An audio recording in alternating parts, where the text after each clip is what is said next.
Hi, welcome back. I'm going to do a short little talk about historical rehabs. If you're going to get a house that's in a historic district, just recognize that you're going to have to follow the guidelines for what the city wants in reference to how the outside of the house looks. On the inside of the house, you can pretty much do anything you want to do. You can have a discotheque in that place. But on the outside of the house, it better look like it did in 1930 when the house was built. Now, what they will allow you to do is they'll allow you to paint the house and that type of thing, but the roof has to be consistent. It can be modern, but it has to be consistent. The fencing around the house needs to be congruent with the characteristics of the neighborhood. So, for instance, when we first bought the house that I'm standing in the backyard right now in, back in 2020, we were gung-ho. We kind of knew we were in a historic district, but we figured some things we could easily do. One of them was to put a PVC fence out back, and it was beautiful. It was one of the best fences that we could get from Lowe's. It was just gorgeous. Cost us a bundle. We had it put in, and it couldn't have been a week later, we got a letter from the Historical Society telling us that they wanted us to come. We had to justify that, number one, we had done it without asking permission, and pretty much anything you do outside of the house, you're going to have to ask permission for.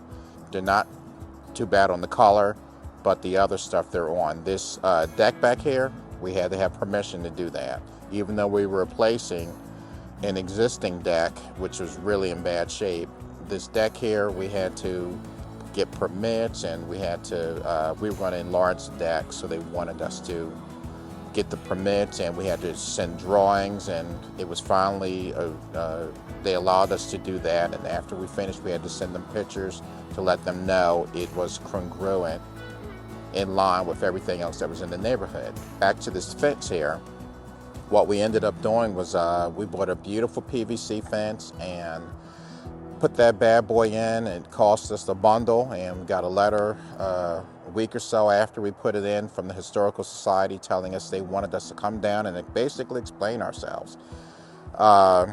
We did that, and they told us no way, and we ended up having to pull that fence out, and we had to put a wooden fence in. The wooden fence is really nice, but I would have loved to have loved to have kept the fence that we had initially. But you just got to do what you got to do. So it was a true learning experience, and throughout the time that we were doing it, we got to be on a first name basis with the people that are down there at the Historical Society, and they turned out to be good people. They weren't trying to screw us over or make things hard for us.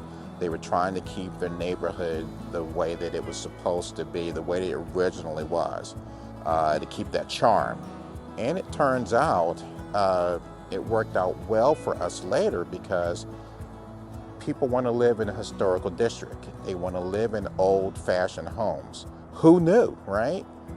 Now that we're doing this, we're getting good rents on this house, and it's turned out well that we did that. It was so funny that we followed their guidelines. It turned out well we followed their guidelines. It was so funny when we went to, they call you into court, the Historical Society, when you have issues with them. They called us in, they had a vote. After we pleaded our case, they had a vote, and it was, I think there were 5 people on the committee that were hearing our case.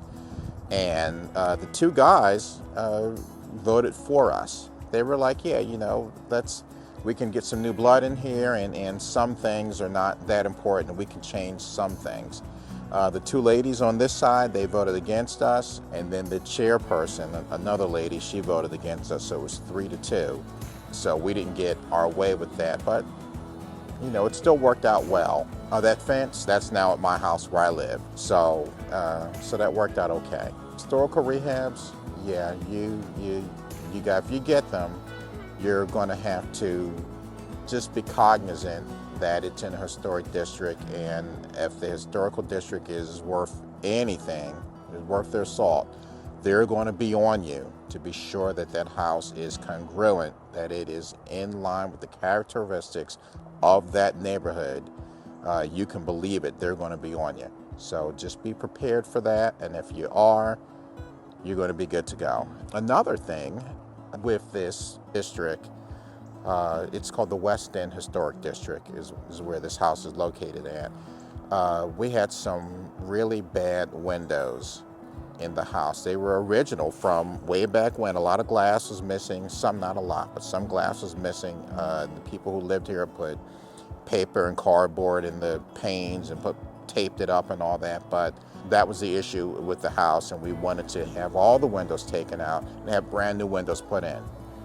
The historic district came back and told us they wanted to send pictures. We sent pictures out, and they came back and told us, no way. Those windows are in halfway decent condition, and you can rehab the windows. We found a guy who is well known in this area, came out, and him and his partner, they looked at everything, and they came back and they gave us a price, which turned out to be about a third of the price that we had been quoted for brand new windows.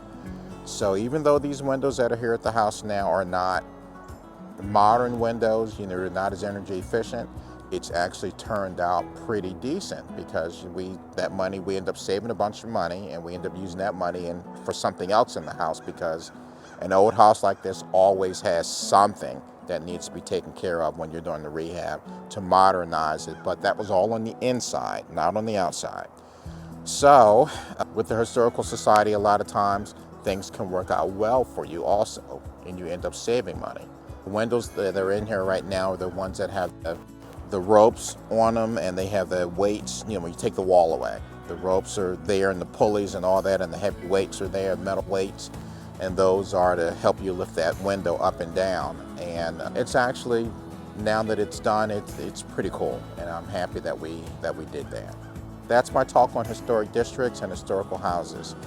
Good luck, because you are going to need it with doing a rehab like that. But we learned a ton with that, and the knowledge that we learned with this rehab, with this historic rehab, we're going to use that knowledge for the next one that we get, which in all probability is going to be in this neighborhood, because the neighborhood is beautiful. And thanks to the historical district, them advocating that everything be congruent, them advocating that has been a boon for me and my wife when it comes to renting this property out. Thanks a lot for listening. I hope this video has helped you a lot, or helped you at least a little. We'll see you next time. Take care.